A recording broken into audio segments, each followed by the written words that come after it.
you have some splaining to do.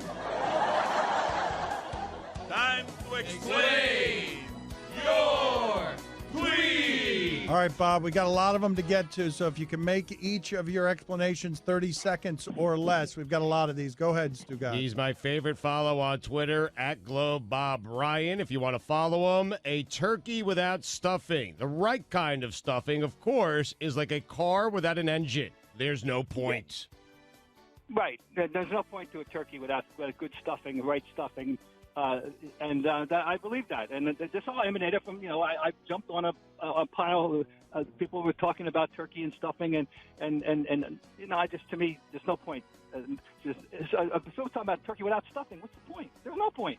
Stuffing's the best part of the meal. If I gotta have the whole meal with just stuffing and cranberry sauce and mashed potatoes and a good biscuit, that's Thanksgiving dinner. @GlobeBobRyan. When I think Randall Cunningham, I think 91-yard punt. Yeah, he had a 91-yard punt, and I that's what I think of. The first thing I think of is that here's a guy who was a quarterback who, by the way, had a 91-yard punt. Pretty good roll, I'm sure, but nonetheless, that is true when I think about him.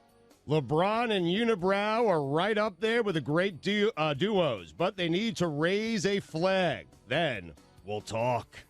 That was in response to someone who was saying, where do they rank among the great duos?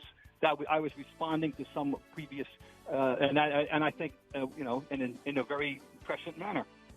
Been telling people for years Belichick knows more about Paul Brown than Mike Brown does.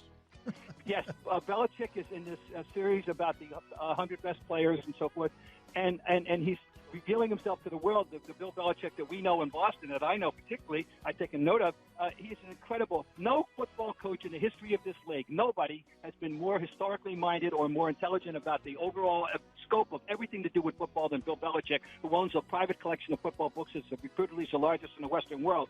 And I've said this for years. He knows more about Paul Brown than Mike Brown. Who in the 50s and 60s was more underrated and historically unappreciated than Brooke Benton?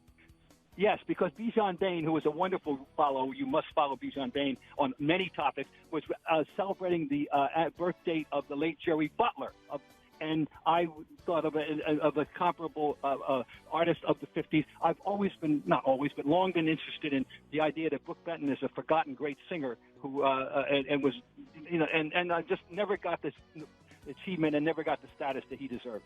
I never would have believed it, but sometimes mac and cheese is surprisingly okay. Yeah, this is a big all the rage now, mac and cheese. And but the fact of the matter is that some mac and cheese, it really is worth going out of your way for. I never would have believed that.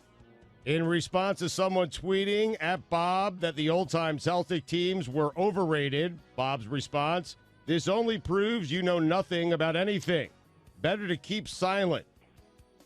That's always true for anybody when they're radiating public ignorance and they're way in over their head in any discussion.